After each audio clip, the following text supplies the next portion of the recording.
Hello students, यह झारखंड सार संग्रह उड़ान पब्लिकेशन का बुक है। सबसे लेटेस्ट एडिशन है, 11th एडिशन। और आज हम लोग जो चैप्टर शुरू कर रहे हैं उसका नाम है विस्थापन एवं पुनर्वास नीति।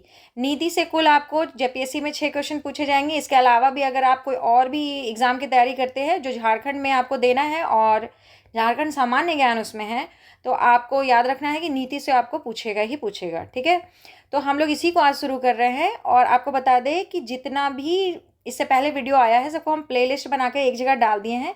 आप आराम से उसको जाकर के सुनिए, देखिए, जिससे कि आपको उड़ान पब्लिकेशन का जो बुक है उस पर कमांड होगा। आपको अपने सारे जो चैप्टर्स है उसमें कमांड होगा। विस्थापन एवं पुनर्वास नीति के बारे में बोले तो सुनने में ऐसा लगता है कि बहुत हार्ड चैप्टर है, पढ़ेंगे तो पता नहीं हो पाएगा कि नहीं। जब हम भी पहली बार इसको पढ़ रहे थे तब हमसे भी यही दिक्कत था कि हमको डर लग रहा था कि पढ़ेंगे तो हमसे नहीं होगा।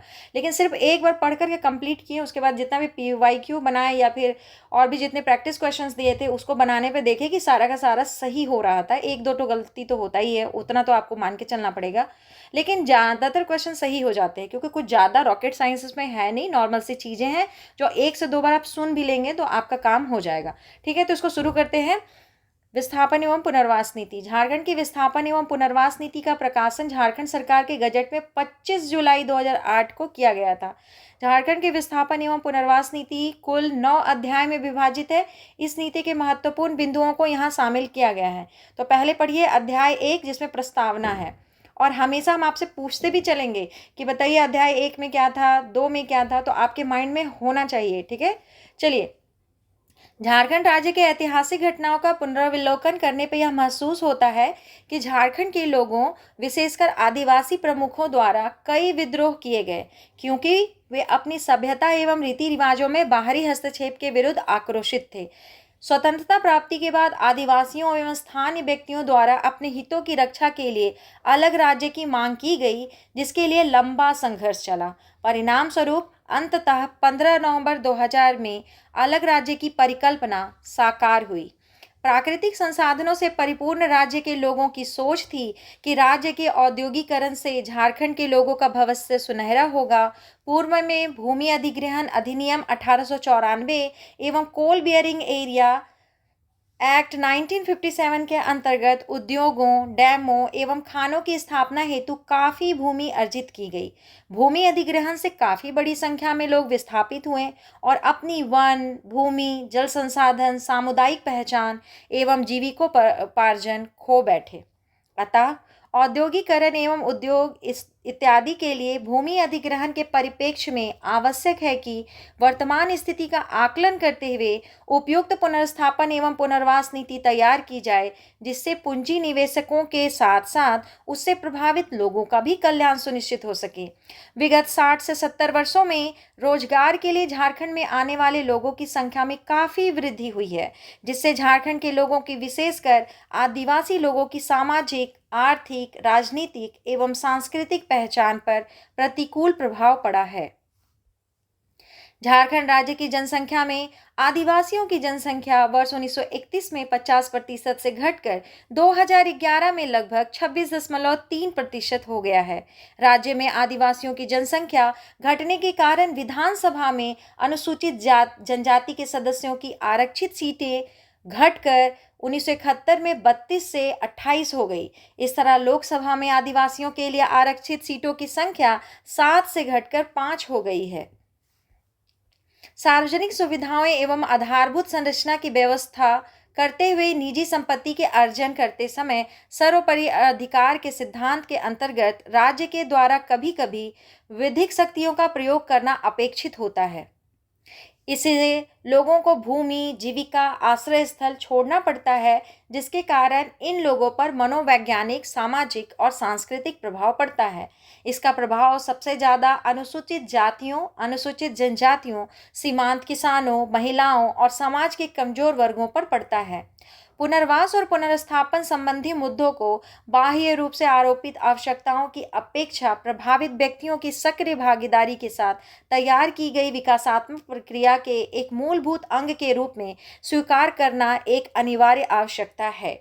अनैच्छिक विस्थापन द्वारा प्रतिकूल रूप से प्रभावित परिवारों को आर्थिक मुआवजे के अलावा अतिरिक्त लाभ प्रदान करने होंगे। उन लोगों की स्थिति और भी खराब होती है जो उस भूमि के संबंध में विधिक अथवा मान्यता प्राप्त अधिकार नहीं रखते हैं, जैसे गैर मजरूआ एवं वन भूमि धारक, जिस पर वे अपने जीविकोपार्जन के लिए पूर्णतः आश्रित रहते हैं। इस प्रकार योजनाकर्ताओं के लिए विस्थापन एवं पुनर्वास और पुनर्स्थापन प्रक्रिया में उन लोगों को भी ध्यान में शामिल करना होगा जो ऐसी संपत्तियों के अर्जन से प्रभावित होते हैं। उपयुक्त तथ्यों के आलोक में विगत वर्षों में झारखंड में पुनर्स्थापन एवं पुनर्वास नीति की अधिक आवश्यकता महसूस हुई है। अब हम लोग पढ़ेंगे अध्याय 2 उद्देश्य। फिर से बताइए, अभी आप पढ़े अध्याय 1 प्रस्तावना, अब पढ़ रहे हैं अध्याय 2 उद्देश्य। ठीक है। झारखंड पुनर्वास एवं पुनर्स्थापन नीति के उद्देश्य निम्नवत है। क्या उद्देश्य है हम लोग का? पहला, जहां तक संभव हो न्यूनतम विस्थापन ना करने अथवा कम से कम विस्थापन करने के विकल्पों को बढ़ावा देना। कोशिश करेंगे कि सबसे कम विस्थापन हो। विस्थापन ना करने की जरूरत हो तो ना करें, कम से कम विस्थापन करें और वैसे विकल्प को बढ़ावा दे कि कम से कम विस्थापन हो। अगला, जहां तक संभव हो बंजर भूमि, कम उर्वरा वाले या गैर सिंचित भूमि पर ही परियोजनाएं स्थापित हों। अगला, प्रभावित व्यक्तियों की सक्रिय भागीदारी के पर्याप्त पुनर्वास पैकेज सुनिश्चित करना तथा पुनर्वास की प्रक्रिया का तेजी से कार्यान्वयन सुनिश्चित करना। ये नहीं कि कह दिए कि पुनर्वास करेंगे और लोग बेघर बैठे हैं और पुनर्वास हो रहा है धीरे धीरे, उससे तो बहुत प्रभावित होंगे ना लोग। अगला है, समाज के कमजोर वर्गों, विशेष रूप से अनुसूचित जातियों तथा अनुसूचित जनजातियों के सदस्यों के अधिकारों की सुरक्षा करने तथा उनके उपचार के संबंध में ध्यानपूर्वक तथा संवेदनशीलता के साथ कार्रवाई किए जाने पर विशेष ध्यान रखने को सुनिश्चित करना है। साथ ही इन समुदायों की भूमि बहुफसली या गैर सिंचित का प्रयोग कम से कम हो। हम लोग ऐसी भूमि का उपयोग ना कर लें जो साल में 2 या 3 बार फसल देता हो या बहुत उपजाऊ भूमि हो, वैसे जगह में परियोजना नहीं लगाना चाहिए। ठीक है। अगला है, प्रभावित परिवारों को बेहतर जीवन स्तर उपलब्ध कराने तथा सतत रूप से आय मुहैया कराने हेतु संयुक्त प्रयास करना। 5वां, पुनर्वास कार्यों को विकास योजनाओं तथा कार्यान्वयन प्रक्रिया के साथ एकत्रित करना। जहां तक विस्थापन भूमि अर्जन के कारण होता है वहां पर अर्जनकारी निकाय तथा प्रभावित परिवारों के बीच आपसी सहयोग के जरिए सौहार्दपूर्ण संबंध स्थापित करना।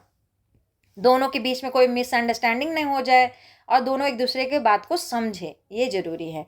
अब हम लोग चलेंगे अध्याय 3। अध्याय 3 में है परिभाषाएं। अभी आप रिपीट करके बताएंगे कि अध्याय 1 में आप पढ़े थे प्रस्तावना, अध्याय 2 में आप पढ़े थे उद्देश्य, और अब हम लोग अध्याय 3 पर आ गए हैं जिसमें हम लोग पढ़ रहे हैं परिभाषा। ठीक है। इस नीति में प्रयोग की गई विभिन्न अभिव्यक्तियों की प्रमुख परिभाषाएं निम्नानुसार है। पहला, प्रभावित परिवार किसको कहिएगा? ऐसा परिवार जिसकी संपत्ति किसी परियोजना हेतु भूमि अर्जन किए जाने या अन्य कारण से अनैच्छिक विस्थापन द्वारा प्रभावित हुआ है, वो प्रभावित परिवार है। ठीक है। परिवार किसको कहेंगे? परिवार का डेफिनेशन देते हुए कहा गया है कि परिवार के अंतर्गत एक व्यक्ति, उसका जीवन साथी, अविवाहित पुत्र, अविवाहित पुत्री, अविवाहित भाई तथा अविवाहित बहनें शामिल होंगी। ठीक है, उसको आप एक परिवार कहिएगा। प्रभावित क्षेत्र किसको कहेंगे? ऐसा क्षेत्र जहां किसी परियोजना हेतु भूमि अर्जन या अन्य कारण से 100 अथवा अधिक परिवारों के विस्थापन की संभावना है, तो उसको हम लोग प्रभावित क्षेत्र कहेंगे। कृषि श्रमिक किसको कहेंगे? ऐसा व्यक्ति जो प्रभावित क्षेत्र की घोषणा की तारीख से पूर्व कम से कम अनुसूचित क्षेत्र में 30 वर्षों से अथवा गैर अनुसूचित क्षेत्रों में 15 वर्षों से निवास कर रहा हो। तो आप याद रखेंगे कि अनुसूचित क्षेत्र के लिए समय कितना है? 30 वर्ष। गैर अनुसूचित क्षेत्र के लिए समय कितना है? 15 वर्ष। तथा इस क्षेत्र में शारीरिक श्रम द्वारा कृषि भूमि अर्जित करता हो, यानी कि खेती करता हो। अगला है कृषि भूमि। ऐसी भूमि जिसका प्रयोग कृषि या बागवानी, डेयरी उद्योग, मुर्गी पालन, मत्स्य, रेशम उत्पादन अथवा औषधीय जड़ी बूटियों के उत्पादन हेतु नर्सरी के रूप में, पशुओं की चराई हेतु, घास उगाने आदि के लिए किया जाता है। सबको कृषि भूमि कहेंगे। ऐसा नहीं है कि सिर्फ आप फसल लगा रहे हैं, कोई एक धान और गेहूं बो रहे हैं तो आप किसान हैं, भूमि है, ऐसा नहीं है। कृषि भूमि में देखिए सब कुछ आता है। बागवानी भी आएगा, डेयरी उद्योग, मुर्गी पालन, मत्स्य, रेशम उत्पादन, औषधीय जड़ी बूटियों के उत्पादन हेतु नर्सरी, पशुओं की चराई हेतु जो चारागाह है, घास उगाने के लिए, सब कुछ उसके अंतर्गत आता है। विस्थापन किसको कहेंगे? वास भूमि अथवा आवास स्थान को खो देना विस्थापन कहलाएगा। देखिए परिवार को और अच्छा से डिफाइन किया गया है। एक व्यक्ति, उसकी पत्नी, उसका पति, अविवाहित पुत्र, अविवाहित पुत्रियां, अविवाहित भाई, अविवाहित बहनें शामिल हैं। इसमें एकल परिवार के अंतर्गत एक व्यक्ति, उसका पति या पत्नी तथा अवयस्क बच्चे शामिल हैं। पृथक परिवार किसको कहिएगा? उसके तहत 30 वर्ष से अधिक उम्र के अविवाहित पुरुष या महिला, शारीरिक या मानसिक रूप से 40% से अधिक अपंग व्यक्ति, नाबालिग, अनाथ जिसने माता पिता दोनों खो दिया हो, या महिला विधवा हो। ठीक है। ग्राम सभा किसको कहेंगे? झारखंड पंचायत राज अधिनियम 2001 में परिभाषित सभी गांव को आप ग्राम सभा कहेंगे। ठीक है। जो क्षेत्र किसी एक व्यक्ति द्वारा दखलकार या काश्तकार के रूप में अथवा दोनों ही रूपों में धारित कुल भूमि। रैयत किसको कहेंगे? ऐसा व्यक्ति जिसका नाम संदर्भित भूमि के खंड से संबंधित राजस्व अभिलेख में शामिल है, उसको रैयत कहा जाएगा। डेफिनेशन यही बताया गया है इसके बारे में। अब देखिए भूमि अर्जन किसका है? भूमि अर्जन अधिनियम 1894, ध्यान रखना है, या राज्य सरकार के किसी अन्य कानून के अंतर्गत अर्जित भूमि है तो भूमि अर्जन। निगम क्षेत्र, झारखंड नगर निगम अधिनियम 2001 में परिभाषित निगम क्षेत्र।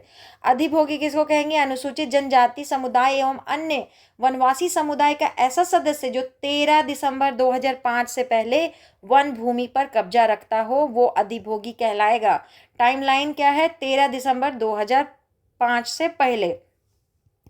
परियोजना, ऐसी परियोजना जिसमें भूमि अधिग्रहण के फलस्वरूप अनैच्छिक विस्थापन सम्मिलित हो, आप उसको परियोजना कहिएगा। अर्जनकारी निकाय किसको कहेंगे?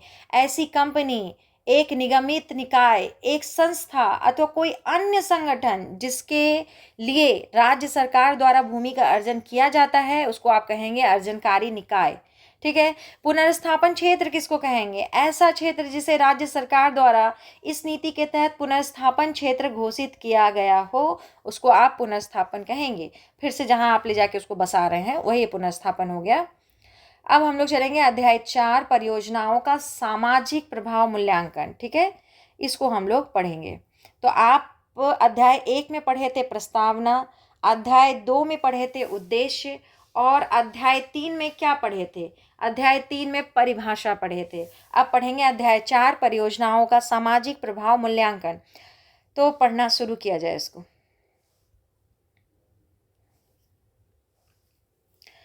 जब भी कोई नई परियोजना शुरू करने अथवा किसी विद्यमान परियोजना का विस्तार करने की इच्छा की जाती है, जिसके अंतर्गत किसी भी क्षेत्र में सामूहिक रूप से 100 अथवा अधिक परिवारों का अनैच्छिक विस्थापन शामिल हो, 100 या 100 से ज़्यादा, ठीक है, तो प्रशासक पुनर्स्थापन एवं पुनर्वास में यह सुनिश्चित करेगा कि प्रस्तावित प्रभावित क्षेत्रों में सामाजिक प्रभाव मूल्यांकन SIA किया जाए।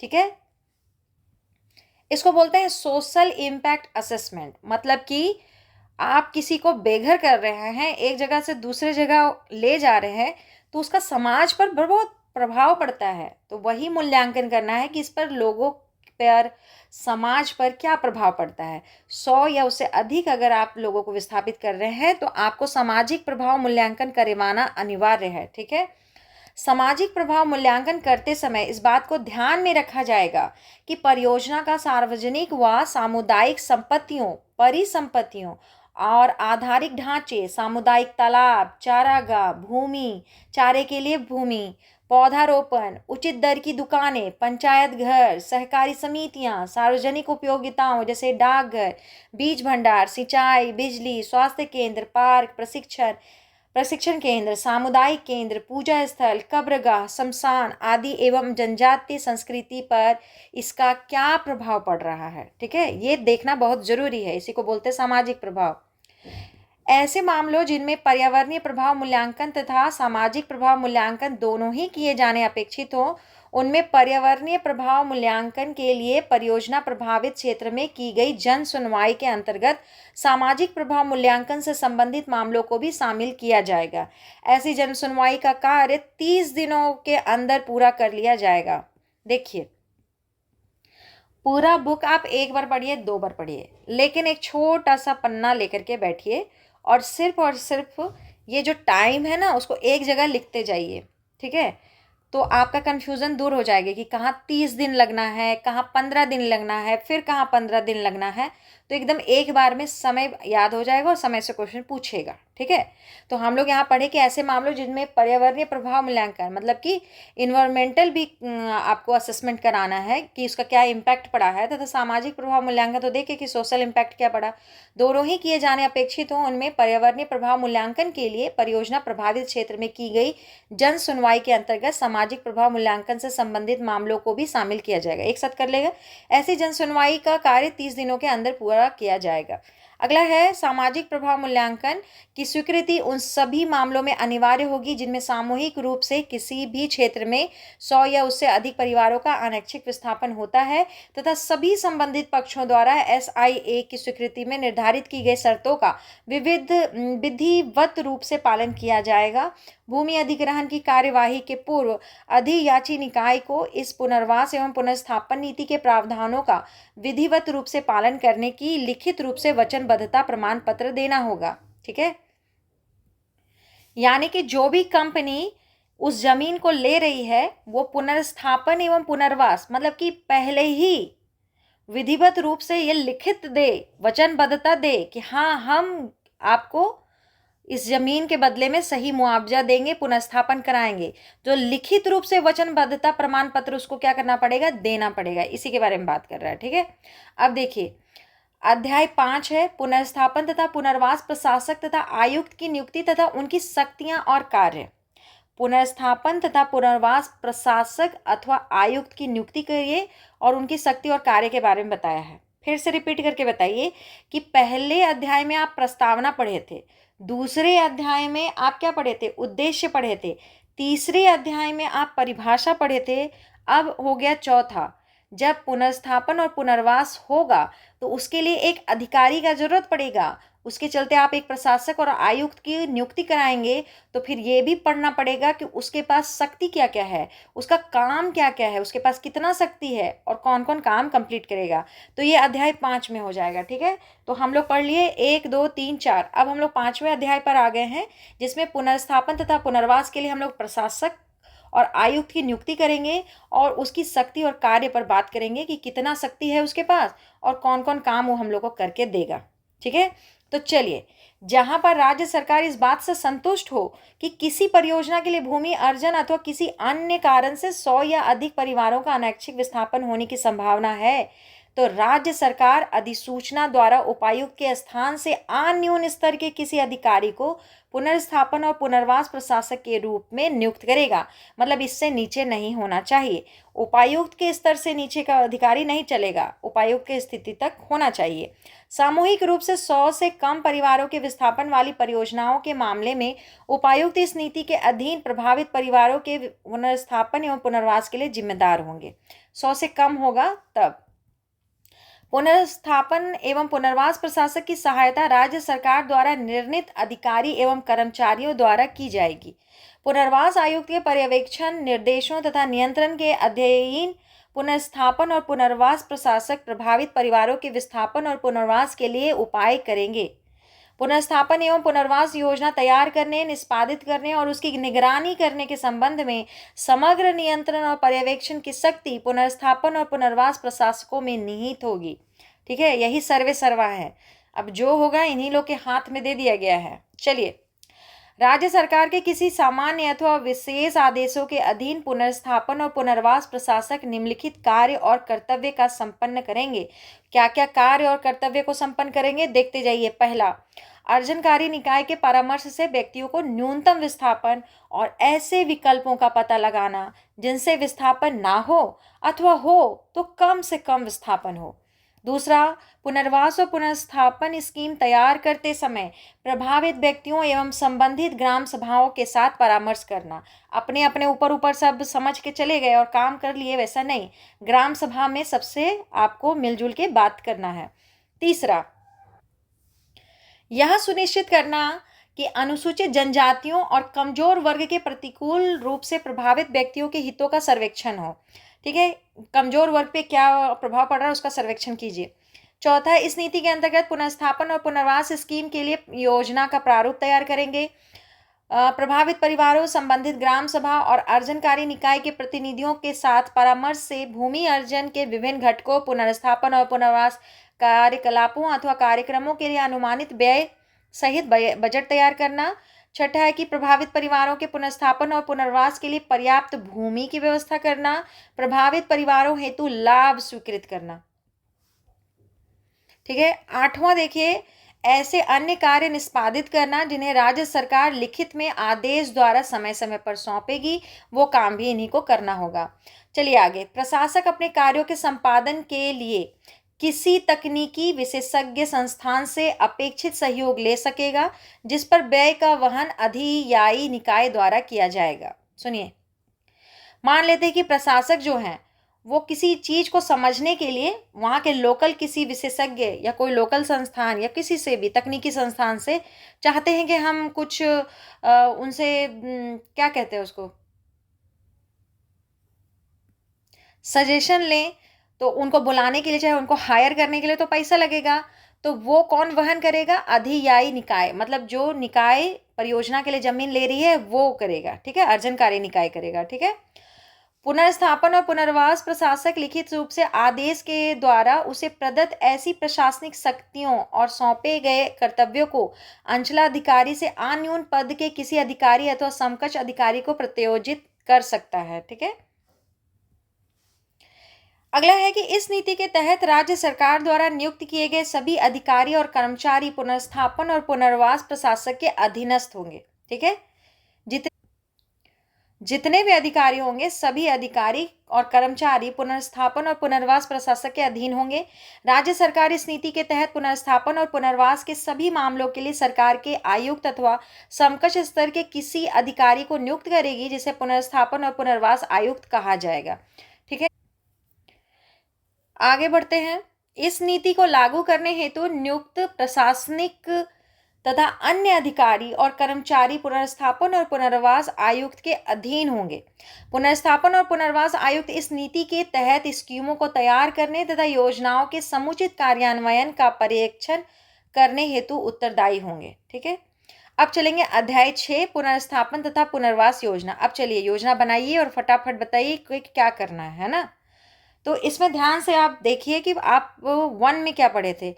आप 1 में प्रस्तावना पढ़े थे, अध्याय 1 में प्रस्तावना पढ़े थे, अध्याय 2 में आप उद्देश्य पढ़े थे, अध्याय 3 में परिभाषा पढ़े थे, अध्याय 4 में परियोजनाओं का सामाजिक प्रभाव मूल्यांकन पढ़े थे, और 5 में क्या पढ़े थे? 5 में पुनर्स्थापन तथा पुनर्वास प्रशासक तथा आयुक्त की नियुक्ति और उनके कार्य और उनकी शक्तियां पढ़े थे। हो गया। अब हम लोग पढ़ रहे हैं 6, अध्याय 6 में पुनर्स्थापन तथा पुनर्वास योजना पढ़ रहे हैं। ठीक है, तो शुरू करते हैं इसको। इस अध्याय में उल्लिखित प्रक्रिया का प्रभावित क्षेत्रों की घोषणा करने, सर्वेक्षण करने, प्रभावित व्यक्तियों की गणना करने, उपलब्ध सरकारी भूमि तथा पुनर्स्थापन और पुनर्वास के लिए व्यवस्था की जाने वाली भूमि का आकलन करने, पुनर्स्थापन क्षेत्र की घोषणा करने, स्कीम या योजना तैयार करने तथा इसके अंतिम रूप से प्रकाशन करने संबंधित सभी मामलों में अनुसरण किया जाएगा। ठीक है, किसी परियोजना के लिए भूमि के अर्जन अथवा किसी अन्य कारणवश सामूहिक रूप से किसी भी क्षेत्र में 100 अथवा अधिक परिवारों के अनैच्छिक विस्थापन की संभावना है, तो वह SIA स्वीकृति के 15 दिनों के अंदर आदेश के माध्यम से गांव के क्षेत्र अथवा स्थानों को प्रभावित क्षेत्र घोषित कर दिया जाएगा। ठीक है, 30 दिन में आपको SIA और EIA कंप्लीट करना था। ठीक है, आप कंप्लीट कर लिए।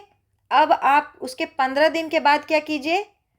उस क्षेत्र को प्रभावित क्षेत्र घोषित कीजिए। ठीक है, इस नीति के अंतर्गत की गई प्रत्येक घोषणा को कम से कम 3 दैनिक समाचार पत्र में प्रकाशित किया जाएगा। ये पूछेगा आपको। ठीक है, क्या पूछेगा कि 3 दैनिक समाचार पत्र में प्रकाशित करना है, जिसमें कम से कम 2 हिंदी भाषा में होंगे, जिनका प्रचलन गांवों में अथवा उन क्षेत्रों में होता हो जिनके प्रभावित होने की संभावना है। ऐसा नहीं है कि 3 गो ऐसा पेपर छाट के ले आए जो अभी नया नया है या कम बिकता है और वो छाप के और चले जाएं। ऐसा नहीं है, आपको वैसा पेपर में छापना पड़ेगा जो वहाँ ज़्यादातर लोग खरीदते हैं। ठीक है, उसमें भी 2 कम से कम हिंदी होना चाहिए और एक आप कोई भी भाषा, इंग्लिश भी रख सकते हैं या फिर कोई और भी भाषा रख सकते हैं, लेकिन कम से कम 2 क्या होना चाहिए, हिंदी भाषा होना चाहिए।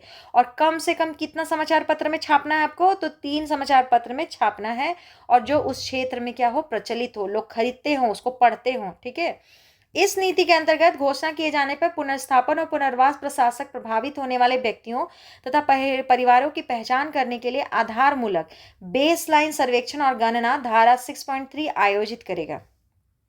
चलिए अब धारा के हिसाब से क्या क्या सर्वेक्षण कर रहा है। इस सर्वेक्षण में प्रभावित परिवारों के बारे में निम्नानुसार ग्रामवार सूचना दी जाएगी। चलिए, पहला, परिवार के वे सदस्य जो प्रभावित क्षेत्र में रह रहे हैं, कब से रह रहे हैं, किस व्यापार या कारोबार या पेशे में लगे हुए हैं, ये आपको दिखना है। दूसरा, कृषि श्रमिक अथवा गैर कृषि श्रमिक है, किस कैटेगरी में आ रहे हैं। तीसरा, अनुसूचित जाति एवं अनुसूचित जनजाति, आदिम जनजाति तथा अन्य पिछड़ा वर्ग से संबंधित परिवार है, कैसे हैं ये। ठीक है, दिव्यांग हैं, निराश्रित हैं, अनाथ हैं, विधवा है, अविवाहित लड़कियां हैं, परित्यक्त महिलाएं हैं अथवा ऐसे व्यक्ति जिनकी आयु 50 वर्ष से अधिक है। सब लिखिए कि कौन क्या है, जिन्हें वैकल्पिक आजीविका उपलब्ध नहीं कराई गई है अथवा तत्काल उपलब्ध नहीं कराई जा सकती है, जो अन्यथा परिवार के भाग के रूप में शामिल नहीं होते हैं। ठीक है, अगला है ऐसे परिवार जो भूमिहीन है तथा गरीबी रेखा से नीचे रहने वाले, किंतु प्रभावित क्षेत्र की घोषणा की तारीख से पहले प्रभावित क्षेत्र में कम से कम गैर अनुसूचित क्षेत्र में 15 वर्ष एवं अनुसूचित क्षेत्रों में 30 वर्षों से अन्यून अवधि से लगातार रह रहे हैं, जो संबंधित ग्राम सभा द्वारा प्रमाणित हो। ठीक है, भूमिहीन है, उसके पास अपना भूमि नहीं है, तो क्या उसको आप वहाँ का एरिया का आदमी नहीं मानिएगा, मानना पड़ेगा। ठीक है, तो उसका कैटेगरी दिया हुआ है कि 15 वर्ष गैर अनुसूचित क्षेत्र में 15 वर्ष या अनुसूचित क्षेत्र में 30 वर्षों तक रह रहा हो, उससे कम नहीं, उतना रहना चाहिए। तो और संबंधित ग्राम सभा कह दे कि हाँ ये व्यक्ति ऐसे यहाँ रहता है, तो आप उसको भी कैटेगरी में, एक कैटेगरी में उसको गिन के चलिए। ठीक है, छठा, अनुसूचित जनजातियों, अनुसूचित जातियों तथा अन्य वन क्षेत्र में बसे लोगों के ऐसे परिवार जिनके कब्जे में प्रभावित क्षेत्र में 13 दिसंबर 2005 से पहले वन भूमि थी। अब इसका भी एक कैटेगरी, इसको भी जोड़ के चलना है। ठीक है, इसके अंतर्गत किए जाने वाले प्रत्येक सर्वेक्षण को घोषणा की तारीख से 60 दिन की अवधि के भीतर पूरा किया जाना चाहिए। किसी क्षेत्र को भी सबसे पहले वहाँ सामाजिक मूल्यांकन हुआ था। सामाजिक मूल्यांकन में कुछ लोग 30 दिन का समय लिए, फिर जब मूल्यांकन खत्म हुआ उसके 15 दिन के बाद इन लोग उस क्षेत्र को घोषित कर दिए कि हाँ यह एक क्षेत्र है जो अब मतलब कि इसका जमीन क्या किया जा रहा है, किसी परियोजना के लिए लिया जा रहा है। ठीक है, उसके बाद आपको क्या करना था, वहाँ पे लिस्ट तैयार करना था कि किसको क्या कैटेगरी में डालना है, कैसे कैसे आप परिवार कहिएगा, क्या नहीं कहिएगा, सब कैटेगरी अभी हम लोग पढ़े। उसके मतलब कि घोषणा के 60 दिन से, घोषणा हुआ उसके 60 दिन की अवधि के भीतर ये पूरा काम हो जाना चाहिए। ठीक है, तो सारा समय पे ध्यान रखिएगा। ठीक है, कि कैसे कैसे चल रहे हैं हम लोग। उपयुक्त सर्वेक्षण के पूरा हो जाने पर 7 दिनों के अंदर पुनर्स्थापन और पुनर्वास प्रशासक आदेश द्वारा सर्वेक्षण के निष्कर्षों के निवारण का मसौदा ऐसे ढंग से प्रकाशित करेगा जिससे कि प्रभावित होने वाले व्यक्तियों को इसकी सूचना प्राप्त हो सके तथा इससे प्रभावित हो सकने वाले सभी व्यक्तियों से आपत्तियां और सुझाव आमंत्रित किए जाएं। सर्वेक्षण पूरा हो गया। ठीक है, अब उसके 7 दिन के अंदर, सर्वेक्षण पूरा होने के 7 दिन के अंदर पुनर्स्थापन और पुनर्वास प्रशासक जो है वो जो भी मसौदा तैयार किया है उसको क्या करेगा, किसी भी पेपर इस सब में क्या करेगा, उसको प्रकाशित कर देगा। और प्रकाशित करने के बाद कहेगा कि अगर आप लोगों को किसी को आपत्ति है या कुछ सुझाव देना चाहते हैं तो आप दे सकते हैं। ठीक है, सर्वेक्षण और ब्यौरों के मसौदे के प्रकाशन की तारीख से 15 दिन की अवधि समाप्त हो जाने पर और इस संबंध में उससे प्राप्त आपत्तियों और सुझावों पर विचार कर अगले 15 दिनों के अंदर पुनर्स्थापन और पुनर्वास प्रशासक सर्वेक्षण के ब्यौरों के साथ उसके संबंध में अपनी सिफारिश राज्य सरकार को प्रस्तुत करेंगे तथा इसकी प्रति आम सूचना हेतु संबंधित ग्राम सभा तथा पंचायत को भेजी जाएगी। तो इसका मतलब आप समझ पा रहे होंगे कि देखिए, सबसे पहले जो मसौदा तैयार किया गया था वो पब्लिक को दे दिया गया किसी पेपर में छाप के, और कहा गया कि अगर कोई शिकायत है तो बताइए। तो वो लोग 7 दिन के अंदर अपना कोई शिकायत है या कोई सुझाव है तो जा करके दे देंगे। ठीक है। तो मसौदा के प्रकाशन की तारीख से, मसौदा जो प्रकाशित हुआ उस तारीख से 15 दिन की अवधि समाप्त हो जाने पर और इस संबंध में उससे प्राप्त आपत्ति और सुझाव पर विचार कर लेगा। ठीक है। फिर उसके अगले 15 दिन के अंदर पुनर्स्थापन और पुनर्वास प्रशासक सर्वेक्षण के ब्यौरों के साथ उसके संबंध में अपनी सिफारिश राज्य सरकार को प्रस्तुत कर देगा। इसकी एक प्रति आम सूचना हेतु संबंधित ग्राम सभा तथा पंचायत को भेजी जाएगी। ठीक है। अब हम लोग आगे बढ़ते हैं। पुनर्स्थापन और पुनर्वास प्रशासक के सर्वेक्षण और सिफारिशों के ब्यौरों के प्राप्त होने की तारीख से 30 दिनों के भीतर राज्य सरकार सर्वेक्षण के अंतिम ब्यौरों को शासकीय राजपत्र में प्रकाशित कर देगा। ठीक है, ये ध्यान रखिएगा। कितने दिनों के अंदर? 30 दिनों के। चलिए, अब तो प्रकाशित भी हो गया, वो राज्य अपने घोषणा पत्र में कर दिया। पुनर्स्थापन एवं पुनर्वास आयुक्त प्रभावित परिवारों के पुनर्स्थापन और पुनर्वास के लिए सर्वेक्षण के ब्यौरों के राजपत्र में प्रकाशन के 15 दिनों के अंदर आदेश के द्वारा किसी क्षेत्र अथवा क्षेत्रों के पुनर्स्थापन क्षेत्र के रूप में घोषित करेगा। पुनर्स्थापन क्षेत्र परियोजना टाउनशिप में अथवा उससे सटे हुए होंगे।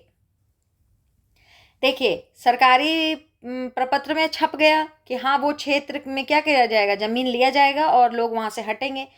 उसी जिस दिन वो पेपर मतलब कि राजकीय पत्र में आ गया, उसके बाद 15 दिन के अंदर में ये क्लियर करना पड़ेगा कि हाँ, इस पूरे परिवार लोग को कहाँ पुनर्स्थापित किया जाएगा, और वो पुनर्स्थापन जो क्षेत्र होना चाहिए वो परियोजना टाउनशिप मतलब या पुनर्स्थापन क्षेत्र परियोजना टाउनशिप में अथवा सटे हुए स्थान पर होना चाहिए, बहुत ज़्यादा दूर नहीं होना चाहिए। ठीक है। पुनर्स्थापन और पुनर्वास आयोग के द्वारा यथा अनुमोदित पुनर्स्थापन कार्य के पूरा होने के पूर्व कोई भौतिक विस्थापन नहीं किया जाएगा। ठीक है। जब तक पुनर्स्थापन के संपन्न होने का प्रमाण पत्र पुनर्स्थापन और पुनर्वास प्रशासक द्वारा संबंधित ग्राम सभा से परामर्श कर निर्गत किया जाएगा, परंतु प्रभावित परिवारों के पुनर्स्थापन हेतु ऐसी भूमि का उपयोग किया जा सकेगा जहां भवन आदि अवस्थित ना हो। पुनर्स्थापन एवं पुनर्वास प्रशासक उन भूमि की एक सूची तैयार करेगा जो प्रभावित परिवारों के पुनर्स्थापन और पुनर्वास के लिए उपलब्ध हो सके। तैयार भूमि की सूची में निम्नलिखित सम्मिलित होंगे। पहला, परियोजना के लिए उपलब्ध अथवा अर्जित भूमि और इस प्रयोजन के लिए निर्धारित भूमि, सरकारी बंजर भूमि और कोई अन्य भूमि जो सरकार में विहित हो तथा प्रभावित परिवारों को आवंटन हेतु उपलब्ध हो। तीसरा, पुनर्स्थापन और पुनर्वास स्कीम अथवा योजना के प्रयोजनार्थ खरीद अथवा अर्जन के लिए उपलब्ध भूमि। आगे है, पुनर्स्थापन और पुनर्वास प्रशासक राज्य सरकार की ओर से पुनर्स्थापन और पुनर्वास स्कीम के प्रयोजनों के लिए सहमति निर्णय के जरिए या तो किसी व्यक्ति से भूमि खरीद सकता है और इस प्रयोजन के लिए करार कर सकता है, अथवा भूमि के अर्जन के लिए राज्य सरकार को कह सकता है। प्रभावित परिवारों के आधारिक सर्वेक्षण और गणना तथा पुनर्स्थापन के लिए भूमि की आवश्यकता के आकलन का कार्य पूरा होने के पश्चात पुनर्स्थापन और पुनर्वास प्रशासक महिलाओं सहित प्रभावित परिवारों के प्रतिनिधियों के साथ तथा अर्जनकारी निकाय के प्रतिनिधि के साथ परामर्श करने के पश्चात प्रभावित परिवारों के पुनर्स्थापन और पुनर्वास के लिए स्कीम या योजना का प्रारूप तैयार करेगा।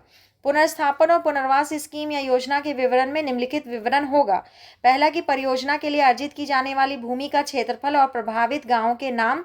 दूसरा, प्रभावित व्यक्तियों की ग्रामवार परिवारवार सूची, उम्र सहित प्रभावित क्षेत्र में उनके कब्जे में अथवा उनके स्वामित्व में भूमि और अचल संपत्ति की मात्रा और स्वरूप जिनके उनके खोने की संभावना है। ऐसे क्षेत्र में कृषि श्रमिकों की सूची और ऐसे व्यक्तियों के नाम जिनकी आजीविका कृषि कार्यकलाप पर निर्भर है।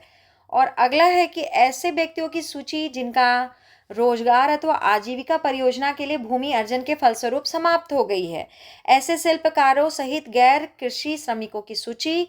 और अगला है बिना वास भूमि वाले और गरीबी रेखा से नीचे के परिवारों सहित प्रभावित भूमिहीन परिवारों की सूची, जो ग्राम सभा से विमर्श कर पुनर्स्थापन और पुनर्वास प्रशासक गरीबी रेखा से नीचे के सभी परिवारों की सूची में शामिल किया जाना सुनिश्चित करेगा।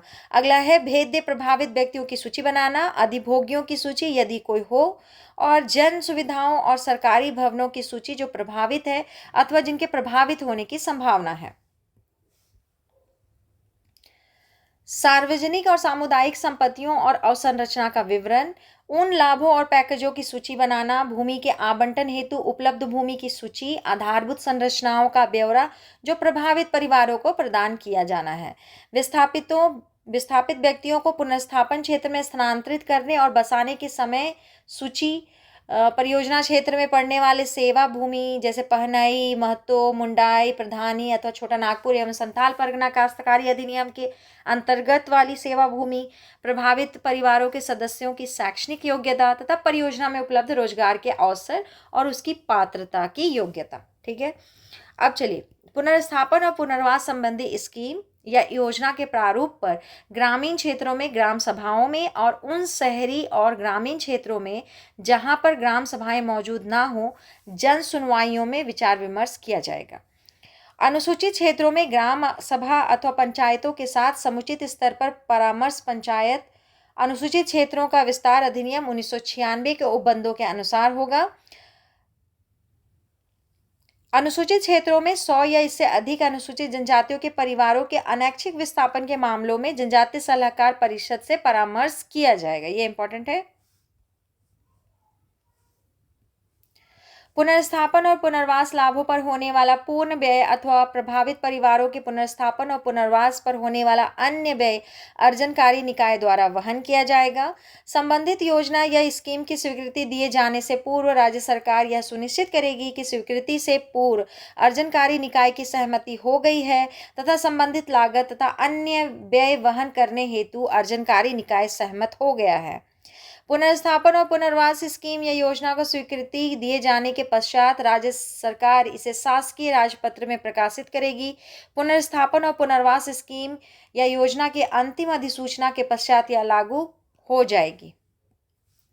ऐसी परियोजनाओं के मामले में जिनमें अर्जनकारी निकाय की ओर से भूमि अर्जन शामिल है और यदि अर्जनकारी निकाय एक ऐसी कंपनी है जिसे अंश और ऋण पत्र जारी करने का अधिकार प्राप्त है, तो ऐसे प्रभावित परिवारों जो अर्जित की गई भूमि या संपत्ति के लिए प्रतिकर पाने के हकदार हैं का अपने पुनर्वास अनुदान की राशि के 25% तक अर्जनकारी निकाय के अंश और ऋण पत्र अथवा दोनों को लेने का विकल्प दिया जाएगा।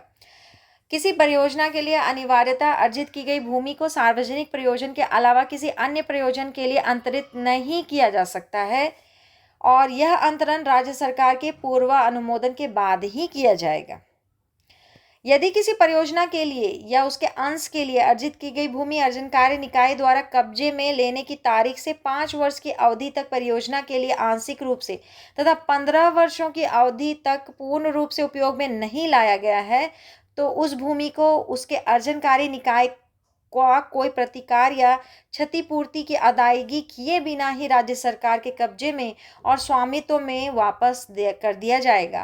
राज्य सरकार के द्वारा तत्पश्चात उस भूमि पर अन्य उपयोगी परियोजना स्थापित करने का प्रयास किया जाएगा और अगर ऐसा नहीं हो पाने की स्थिति में भूमि प्रभावित परिवारों को वापस दे दी जाएगी। यानी कि मान लीजिए कि आप एक कंपनी है और आप किसी ज़मीन को लिए हैं, ठीक है, तो आप वहाँ लेकर के बैठ नहीं सकते हैं। आपको 5 वर्ष में कुछ उस परियोजना पर काम शुरू करना पड़ेगा उस ज़मीन पर और 15 वर्षों की अवधि में पूर्ण रूप से वो जो भी आप प्लांट लगा रहे हैं वो पूरा का पूरा कार्यरत हो जाना चाहिए।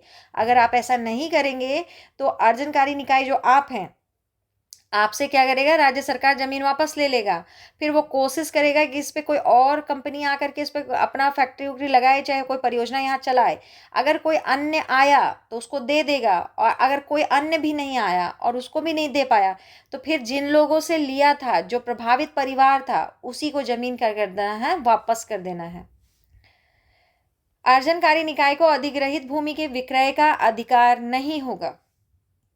ठीक है, मतलब ऐसा नहीं है कि आप उस ज़मीन पर जाकर परियोजना लगाने के नाम पर सरकार से ज़मीन लिए हैं तो आप उसके मालिक नहीं हो गए, आप उसको बेच नहीं सकते। आप वहाँ परियोजना लगा सकते हैं, लेकिन आप परियोजना लगा सकते हैं, लगाए तो ठीक, परियोजना नहीं लगाने सके तो आपका ज़मीन पर कोई अधिकार नहीं है, सरकार वापस आपसे ज़मीन ले लेगी। यही कह रहा है कि अर्जनकारी निकाय को अधिग्रहित भूमि के विक्रय पर अधिकार नहीं है। यदि किसी सार्वजनिक प्रयोजन के लिए अर्जित भूमि को किसी व्यक्ति या संगठन को किसी प्रतिफल के बदले अंतरित किया जाता है, तो इससे प्राप्त राशि के 80% भाग को उन व्यक्तियों के बीच वितरित किया जाएगा जिनसे भूमि का अर्जन किया गया था। राशि का वितरण उस अनुपात में किया जाएगा जिस पर भूमि अर्जित की गई थी। तो ये तो मेरे ख्याल से आप लोग समझ गए होंगे कि अगर किसी अन्य को दे दिया जाए, कोई पैसा मिले, तो उसका 80% क्या होगा कि वहाँ के जो व्यक्ति थे, जो प्रभावित परिवार था, उन लोग में वितरण कर दिया जाएगा। किस अनुपात में? जैसे पहले जो अनुपात में वितरित हुआ था, जो गणना हुआ था, जो मसौदा तैयार हुआ था, उसी के आधार पर वितरित होगा। ठीक है, अध्याय 7 में देखिए, प्रभावित परिवारों के लिए पुनर्स्थापन और पुनर्वास लाभ। तो हम लोग 7वें अध्याय पर आ गए हैं। 9 अध्याय पढ़ना है हम लोग को, 7वें अध्याय में हम लोग आ गए हैं। तो 7वां अध्याय क्या है? प्रभावित परिवारों के लिए पुनर्स्थापन और पुनर्वास लाभ। अब कैसे कैसे लाभ मिलेगा वो देखिए। पुनर्स्थापन और पुनर्वास लाभ को सभी प्रभावित परिवारों के बीच वितरित किया जाएगा। ऐसे किसी भी प्रभावित परिवार जिसके पास अपना घर हो और जिसका घर अधिग्रहित कर लिया गया हो को पहले प्रत्येक एकल परिवार के लिए अर्जित किए गए भूमि के लिए ग्रामीण क्षेत्र में 10 डिसमिल तथा शहरी क्षेत्र में 5 डिसमिल तक आवास के लिए बिना किसी लागत के आवंटित किया जाएगा। यानी कि गांव का एरिया हो तो 10 डिसमिल ज़मीन मिलेगा, और अगर शहर का एरिया हो तो 5 डिसमिल का ज़मीन मिलेगा, क्योंकि शहर में महंगा होता है ज़मीन। ठीक है। अर्जनकारी निकाय द्वारा आवंटित आवास स्थल में एक पक्का घर बनाया जाएगा जिसमें 2 शयन कक्ष, एक ड्राइंग कक्ष, एक रसोई घर तथा एक शौचालय हो। इसका विस्तार शहरी क्षेत्र में 100 वर्ग मीटर तथा ग्रामीण क्षेत्र में 150 वर्ग मीटर होगा। यदि कोई व्यक्ति पुनर्वासित क्षेत्र में मकान ना लेना चाहता हो तो उसे एक मुश्त 3 लाख रुपए वित्त सहायता दी जाएगी। देखिए, अर्जनकारी निकाय घर भी बनाकर देता है। अगर घर बनाकर दे रहा है वो, तो पक्का घर बना के देगा। देख लीजिए, 2 कमरे के बारे में कह रहा है, एक ड्राइंग रूम होगा, एक रसोई घर होगा, एक शौचालय होगा, और वो कितना एरिया में होगा? 100 वर्ग मीटर में होगा। और ग्रामीण क्षेत्र रहेगा तो 150 वर्ग मीटर। बहुत छोटा हो गया, ये बहुत ज़्यादा छोटा। ठीक है, एक बड़ा परिवार के लिए तो बहुत छोटा घर है। वो मल्टी स्टोरी बिल्डिंग्स नहीं होते हैं, क्या उसको बोलते हैं, फ्लैट सिस्टम, उसके बारे में बात कर रहा है। तो अगर आप बोल रहे कि हमको वहाँ घर नहीं चाहिए, वो मकान हम नहीं लेंगे, मेरे लिए छोटा है या बहुत दूर पड़ता है, चाहे हमको मन नहीं है लेने का, तो आपको एक मुश्त 3 लाख रुपए वित्त सहायता दे दिया जाएगा। गरीबी रेखा से नीचे की श्रेणी के प्रत्येक परिवार जिनके पास वास भूमि ना हो और जो प्रभावित क्षेत्र की घोषणा की तारीख से पहले गैर अनुसूचित क्षेत्र में 15 वर्षों एवं अनुसूचित क्षेत्र में 30 वर्षों से लगातार रह रहे हों और अनैच्छिक रूप से विस्थापित हुआ हो, को पुनर्स्थापन क्षेत्र के ग्रामीण क्षेत्र में 55 वर्ग मीटर विस्तार वाला क्षेत्र का मकान मुहैया कराया जा सकता है। ऐसी गरीबी, देखिए, जिसका जमीन पे पूरा लिखित जिसका अधिकार नहीं हो, उसके लिए सिर्फ 55 वर्ग मीटर। ठीक है, बाकी लोगों को 100 मिल रहा था और 150, उसको 55 वर्ग मीटर का विस्तार वाला क्षेत्र का मकान मुहैया कराया जा सकता है। ऐसे गरीबी रेखा से नीचे की श्रेणी के परिवारों के लिए बहुमंजिला भवनों का निर्माण कराया जा सकता है जिसमें भूतल पर आच्छादित क्षेत्रफल अधिकतम 50% ही हो। परंतु यदि कोई परिवार घर नहीं लेना चाहता हो तो उसे एक मुश्त 2 लाख रुपए की वित्तीय सहायता प्रदान की जाएगी। ठीक है, इतना छोटा घर लेने से तो बढ़िया है कि 2 लाख रुपए ले लीजिए चुपचाप। चलिए, प्रत्येक ऐसे परिवार प्रभावित परिवार जिसे सरकारी भूमि नहीं दी जा सके अथवा प्राप्त ना करे, भूमि अर्जन के कारण कोई भूमि का 1/10वां अंश प्रस्तावित परियोजना या टाउनशिप या अथवा इसके सटे हुए क्षेत्र में प्राप्त कर सकेंगे। हाँ, तो क्या कहा यहाँ? कहा कि प्रत्येक ऐसे प्रभावित परिवार जिसे सरकारी भूमि नहीं दी जा सका, उसको ज़मीन नहीं दिया जा सका या फिर वो ज़मीन लिया नहीं, दोनों बात। या तो उसको ज़मीन सरकार ना दे सके, चाहे वो खुद ज़मीन ना ले। भूमि अर्जन के कारण खोई भूमि का, वो जिसका उसका जितना भूमि था, 100 एकड़ हो चाहे जो भी हो, जितना भी भूमि था उसका 1/10वां अंश प्रस्तावित परियोजना, जो परियोजना या टाउनशिप अथवा उससे सटे हुए क्षेत्र में उसको दिया जाएगा। प्रभावित परिवारों को आवंटित की गई भूमि अथवा घर के पंजीकरण के लिए अदा की जाने वाले स्टाम्प शुल्क अथवा अन्य शुल्क का वहन अर्जनकारी निकाय करेगा। देखिए, जैसे आप अपना नया ज़मीन लेते हैं तो उसमें आपको जाके पंजीकरण कराना पड़ता है ना, रजिस्ट्रेशन नहीं कराना पड़ता है, तो उसमें प्रॉपर्टी चार्जेस लगते हैं ना, और भी तरह का ड्यूटी लगता है ना, तो वो क्या करेगा, वो आपका नहीं लगेगा। अगर लगता भी है तो उसका वहन कौन कर लेगा? जो अर्जनकारी निकाय, जो परियोजना जो कंपनी आके लगाई है ना, वो वहन करेगी, आपको देने की ज़रूरत नहीं है। इस नीति के अंतर्गत प्रभावित परिवारों को आवंटित भूमि या घर सभी प्रकार के ऋण भारों से मुक्त होंगे। ठीक है, ऋण नहीं लगेगा इस पर। इस नीति के अंतर्गत प्रभावित परिवारों को आवंटित भूमि या घर प्रभावित परिवार के पति और पत्नी के संयुक्त नाम से होंगे, एक जन के नाम पे नहीं, ताकि उसको भगा दे, है ना, दोनों के नाम पे संयुक्त अकाउंट खोल के। साथ ही मौद्रिक राशि का भुगतान पति और पत्नी के नाम से खोले गए संयुक्त खाते के माध्यम से किया जाएगा। अगला, विस्थापित परिवार के पास यदि पशु हो तो पशुशाला के निर्माण के लिए वित्त सहायता के रूप में 35,000 रुपये की राशि प्रदान की जाएगी। इसको रट के रखिएगा, ठीक है। अगर पशुशाला था आपके पास तो सरकार पशुशाला को गिन के चलेगा कि ठीक है, आपको एक्स्ट्रा 35,000 रुपये देंगे। जैसे राम है, उसके पास पशुशाला है, श्याम है, उसके पास पशुशाला नहीं है, तो राम को जितना भी पैसा मिलेगा उसमें इसको पशुशाला के लिए भी 35,000 रुपये मिलेगा। लेकिन इसके पास तो था ही नहीं, तो इसको नहीं देगा, है ना। मतलब इसके पास पहले पशुशाला नहीं था तो नया बनाने के लिए क्यों देगा। प्रत्येक विस्थापित परिवार अपने परिवार भवन निर्माण सामग्री, अपने सामान अथवा पशुओं के स्थानांतरण के लिए एक बार दी जाने वाली वित्त सहायता के रूप में 15,000 रुपये प्राप्त करेगा। मतलब कि एक जगह से दूसरी जगह जाना है तो सब सामान लेके जाइएगा, तो कोई गाड़ी कीजिएगा, चाहे कैसे करके सामान पहुंचाइएगा, तो उस पर एक बार 15,000 रुपये आपको ट्रांसफर करने के लिए देगा कि आप अपना सामान यहाँ से वहाँ कर लीजिए। ठीक है, चलिए। प्रत्येक प्रभावित परिवार जिसकी पक्की दुकान या गुमटी है जिससे वह व्यवसाय करता है और विस्थापित हुआ है, कार्य शेड या दुकान के निर्माण हेतु एक बार भी दी जाने वाली वित्तीय सहायता के रूप में 50,000 रुपये दिया जाएगा। मान लीजिए कि आपका एक छोटा सा गुमटी था, पान वान बेचते थे, लेमचूस बिस्कुट भी बिकता था वहाँ, तो क्या होगा कि ये टूट गया तो उसके लिए 50,000 रुपये दिया जाएगा। इसके अलावा और भी कोई कार्य शेड दुकान हो तो उसके लिए भी मिलता है, ये समझ के चलना है। पान की गुमटी हो, पक्की कोई छोटी मोटी दुकान हो, सैलून हो, कुछ भी हो, तो उसके लिए 50,000 का राशि मिलता है। ऐसी परियोजना जिसमें अर्जनकारी निकाय की ओर भूमि का अर्जन शामिल हो तो प्रभावित परिवारों के लिए निम्न व्यवस्थाएं की जाएंगी। अब बताया जा रहा है कि अगर कोई भूमि लिया है तो कंपनी आपको क्या क्या सुविधा देना उसको चाहिए। वैसे प्रभावित परिवार जिनकी भूमि का अधिग्रहण किया गया हो, अर्जनकारी निकाय एकल परिवार के कम से कम एक अर्हता प्राप्त व्यक्ति को अनिवार्य रूप से परियोजना में रोजगार उपलब्ध कराना सुनिश्चित करेगा। मतलब कि जिस घर से जमीन वो लिया है उस घर का एक आदमी को उसको नौकरी देना चाहिए। अर्जनकारी निकाय प्रभावित व्यक्तियों के तकनीकी व्यावसायिक प्रशिक्षण के लिए व्यवस्था करेगा ताकि ऐसे व्यक्तियों को प्राथमिकता के आधार पर परियोजना में उपयुक्त कार्य के लिए सक्षम बनाया जा सके। ऐसा नहीं कहे कि हमको तो जो काम कराना है वो आपको कौशल्य नहीं है, आपको आता ही नहीं है, तो हम कैसे रखेंगे आपको। तो आप जो काम करवाना चाहते हैं उसके लिए तकनीकी और व्यवसायिक प्रशिक्षण दीजिए वहाँ के लोगों को। ठीक है, प्रशिक्षण दीजिए और उस हिसाब से फिर काम दीजिए। तो ये कौन कराएगा? प्रशिक्षण का काम यही कराएगा। ठीक है, अर्जनकारी निकाय कराएगा। यदि प्रभावित परिवारों के नामित सदस्य अन्यथा नियोजन हेतु पात्र हों तो आयु की ऊपरी सीमा 10 वर्ष तक शिथिल कर दी जाएगी। ठीक है, ये तो हमको लगता है कि आप समझ गए, यानी कि 10 साल का छूट देके चलना है। उपलब्धता एवं उपयुक्तता के अधीन समस्त अकुशल नए रोजगार तथा परियोजना में सृजित अर्धकुशल नियोजन परियोजना प्रभावित परिवारों के सदस्यों को दी जाएगी। ठीक है, यदि प्रभावित परिवार के व्यक्ति की परियोजना में नौकरी के दौरान मृत्यु हो जाती है तो उसके आश्रितों को परियोजना में अनुकंपा के आधार पर नौकरी दी जाएगी। पूरा सीसीएल में यही चलता है, एगो को नौकरी मिलता है, फिर दूसरा वो उसके घर से बीमार होकर मर जाता है, फिर अनुकंपा से दूसरा को मिलता है। इसी तरह से चेन चले आ रहा है, हम तो आसपास में यही देखते हैं। ठीक है, तो ये और देना भी चाहिए, आश्रित कहाँ जाएगा। यदि प्रभावित परिवार को परियोजना में रोजगार मुहैया नहीं कराया गया है अथवा कोई परिवार का सदस्य परियोजना में नियोजन का इच्छुक नहीं है तो प्रभावित परिवार को प्रति एकड़ प्रति माह 1,000 रुपये की राशि विस्थापन की तिथि से 30 वर्षों तक उपलब्ध कराई जाएगी। प्रत्येक 2 वर्ष पर इस राशि में 500 रुपये की बढ़ोतरी की जाएगी। मान लीजिए कि आपका जमीन गया, पापा आपके बहुत उम्र के हो गए हैं, अब वो नौकरी नहीं करना चाहते और आप डॉक्टर हैं, बहुत बड़े इंजीनियर हैं, या आप उससे भी पहले कोई बढ़िया सरकारी नौकरी काम कर रहे हैं और आपके अलावा आपके घर में और कोई नहीं है।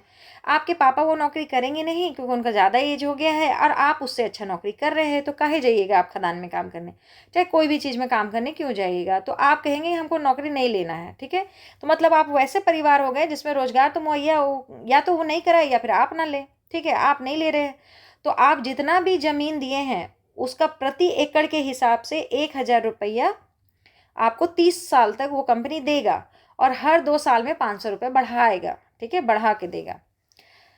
केंद्र या राज्य सरकार के सार्वजनिक उपक्रम एजेंसी की परियोजनाओं को छोड़कर अन्य व्यावसायिक परियोजनाओं के मामले में परियोजना इकाई के वार्षिक शुद्ध आय का 1% प्रभावित परिवारों के बीच मौद्रिक रूप से वितरित किया जाएगा।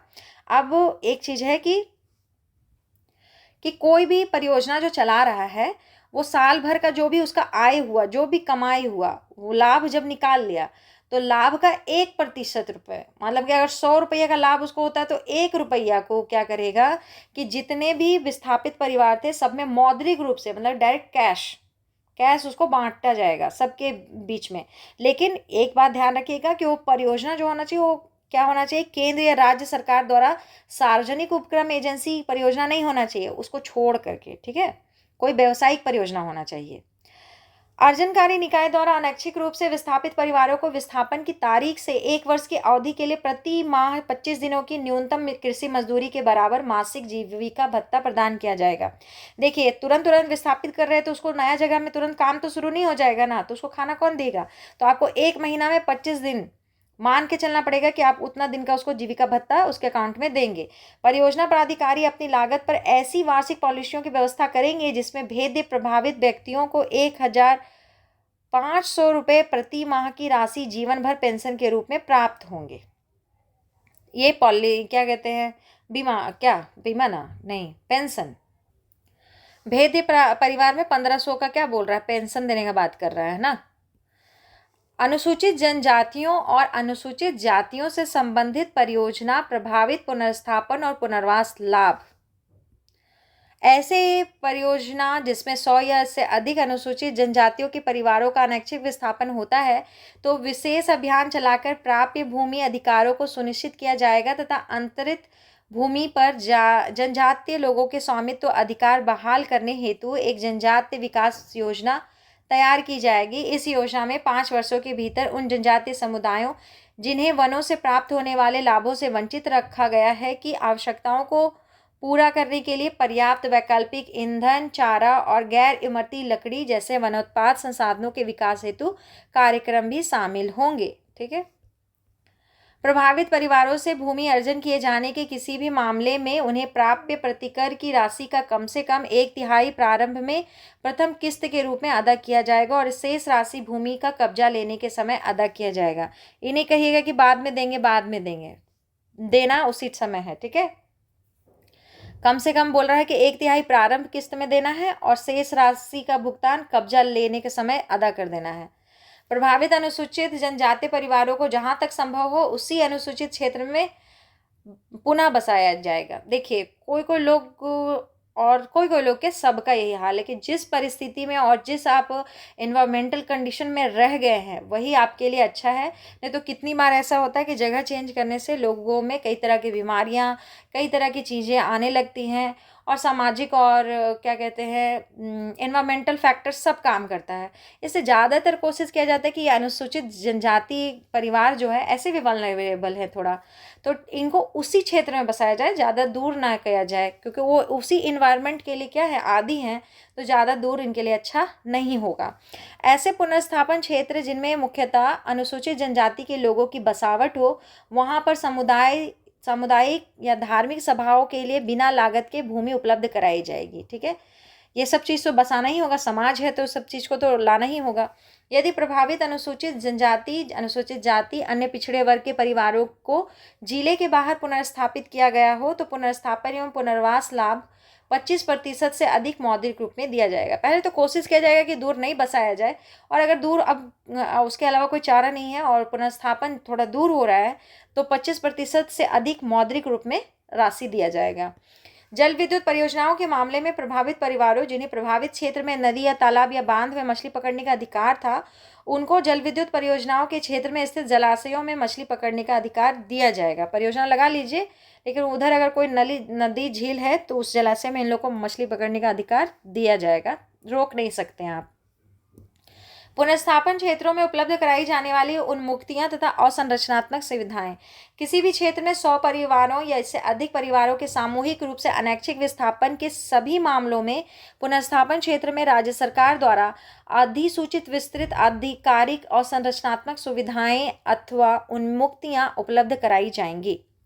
इस प्रकार की सुविधाओं और उन्मुक्तियों में सड़कें, सार्वजनिक परिवहन, जल निकास, सफाई, पेयजल स्रोतों, पशुओं के लिए पेयजल स्रोतों, सामुदायिक तालाब, चारागाह, भूमि, पौधारोपण व सामाजिक वानिकी, कृषि वानिकी, उचित दर की दुकानें, पंचायत घर, सहकारी समितियां, डाकघर, बीज सह उर्वरक भंडार, सिंचाई, बिजली, स्वास्थ्य केंद्र, शिशु माता अनुपूरक पोषणीय सेवाएं, बच्चों के लिए खेल मैदान, पार्क, सामुदायिक केंद्र, प्रशिक्षण हेतु संस्थागत व्यवस्था, पूजा स्थल, परंपरागत जनजातीय संस्थाओं के लिए भूमि, कब्रगाह, श्मशान भूमि अथवा तथा सुरक्षा व्यवस्थाएं शामिल हैं। एक समाज को चलाने के लिए जितना चीज़ का ज़रूरत है सब के बारे में यहाँ बोल दिया। ठीक है, आप अपने आसपास में जितना चीज़ देखते हैं वो सब देना पड़ेगा। ठीक है, राज्य सरकार यह सुनिश्चित करेगी कि पुनर्स्थापन क्षेत्र किसी ग्राम पंचायत अथवा किसी नगर पालिका का एक भाग बने। ऐसा नहीं है कि आपको जंगल में छोड़ दिया जाएगा, फिर आप उसी हिसाब से ना आपका सब आगे काम होगा। तो इसीलिए कह रहा है कि किसी भी नगर पालिका का और या फिर वो ग्राम पंचायत का भाग बनना चाहिए जहां आप पुनर्स्थापित होकर गए हैं, उस क्षेत्र के बारे में बोल रहा है। प्रभावित परिवारों को पुनर्स्थापन वास स्थल में जिला प्रशासन द्वारा आवंटित भूमि एवं आवास के स्वामित्व अधिकार संबंधी कागजात हस्तगत करा दिए जाएंगे। जिला प्रशासन के द्वारा नए पुनर्स्थापन वास स्थल को राजस्व ग्राम के रूप में घोषित किया जाएगा यदि वह पूर्व में किसी राजस्व ग्राम का हिस्सा ना रहा हो। देखिए, अगर किसी नया जगह पे आप ले जाके लोगों को बसाए हैं तो उसका कागजात उसको दे दीजिए, नहीं तो कल को कोई दूसरा सरकार आएगा वो बोलेगा कि दिखाओ कागज कि कहाँ है, तुम्हारा ज़मीन है, तो उसके पास कुछ प्रूफ होना चाहिए ना कि हाँ हमको यहाँ सरकार ला करके बसाया है। ठीक है, तो वो सब आपको देना पड़ेगा।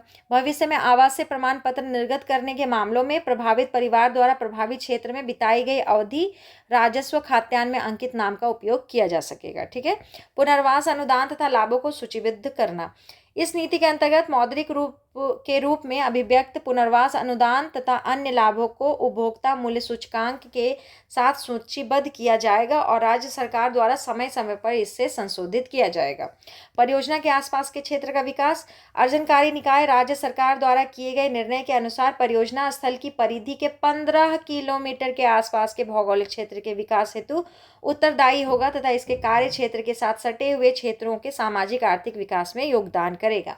इसका मतलब है कि आपके आसपास में कोई भी कंपनी काम कर रही है और वो उस आपके लिए वहाँ हॉस्पिटल बनाएगा, आपके लिए सड़क बनाएगा, तो आप पे एहसान नहीं कर रहा है। ठीक है, उसका क्या है, उस पर रिस्पॉन्सिबिलिटी है कि वो एक संसाधन का यूज़ कर रहा है, क्योंकि उस संसाधन पर उसका अकेला हक नहीं था। आपका भी उतना ही अधिकार है जितना उसका है, लेकिन आप अकेले तो कोयला बालू लेकर के दौड़ते नहीं रहिएगा ना। तो वो उसका उपयोग कर रहा है, उसको खनन कर रहा है, बेच रहा है, और वो जो संपत्ति वो अर्जन कर रहा है वो संपत्ति उसका नहीं है, उसमें मेरा भी आपका भी अधिकार है।